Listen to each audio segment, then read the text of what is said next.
This is it everybody, Watch Dogs 3 has been officially announced thanks to an Amazon UK leak following the official tweet from the Watch Dogs Twitter account. The game is going to be called Watch Dogs Legion, and today I'll go over all the new information we have learned regarding the game. But before we start, I highly recommend you guys watch my previous Watch Dogs 3 video. In there I go more in depth about the setting and the known backstory of the main character, Sarah. First, let's go over the now taken down Amazon UK listing of the game, as that's where majority of the new information comes from. The game plot section reads, Watch Dogs Legion is set in a near-future dystopian version of London. It's a post-Brexit world in which society, politics and technology have changed and altered London's fortunes.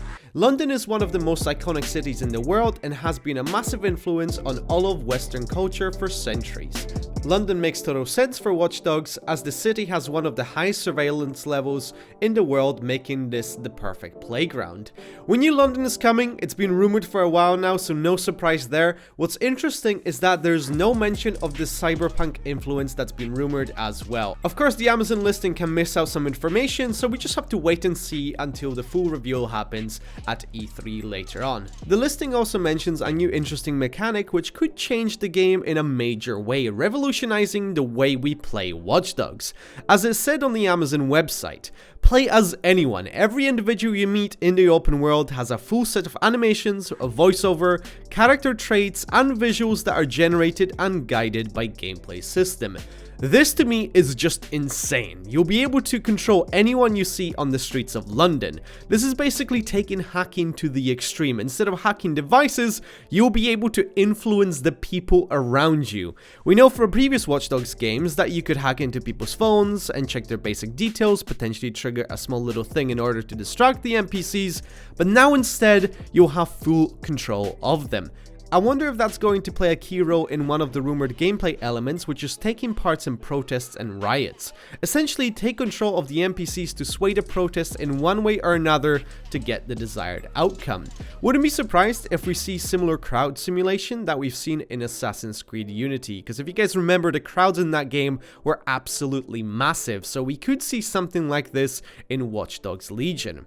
Another thing is how this will impact the story. To me, this mechanic is just open to abuse. Instead of risking dying as the main character Sarah, take control of one of the random NPCs and just carry out the mission using them, you know? If they die, they die. If they don't die, fantastic. You just let them go. At the end of the day, basically, you'll be able to do whatever you want with these NPCs, which just sounds mind-baffling. It's just, I don't know how this is going to work, but it sounds amazing.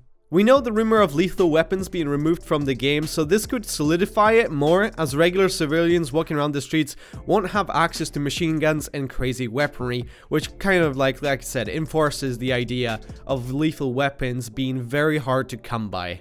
With all that information, I find the tweet that the official Watch Dogs account posted kind of funny.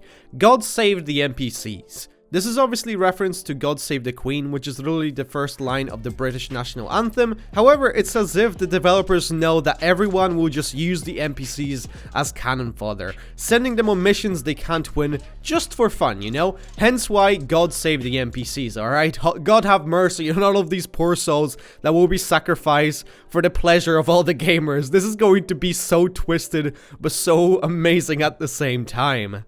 With the players being able to control any NPC you see, I hope this means a more sandbox experience to the game, allowing for more creative freedom with stunts, challenges and all that sort of stuff. It'd be really cool to see that from a Watch Dogs game. Now, the name Legion. This could have a little bit of a double meaning. First of all, Legion, this basically means a great number. Also could be a reference to the ancient Roman legions. The strength in numbers, in my opinion, is the most likely meaning behind it. This basically tells us that you'll have to use large numbers of people to complete your objectives, hence the MC control and the massive crowds in riots. Another thing is the lack of 3. This could mean it's just a spin-off game and not a main Watch Dogs title, as they are trying a drastically different experimental approach to this game, with the lack of obviously lethal weapons, controlling multiple characters, and all that sort of stuff. Obviously, we won't know for sure until we see Watch Dogs 4 or whatever that thing is going to be called, because I assume they will continue this franchise, but for now, we just know this game as Watch Dogs Legion. But let me know what you guys think of all of this in the comments down below. Personally, I love the whole NPC control aspect of the game. It sounds very ambitious. Let's hope they pull it off, and if they do, we might have a potential contender for Game of the Year. If you guys enjoyed this video, make sure to leave a like on it, subscribe if you're new to the channel for all things Watch Dogs. But thank you guys so much for watching. Make sure to join my Discord. The link to that is going to be in the description, and I'll see you guys next time. Take care and goodbye. Bye bye bye bye.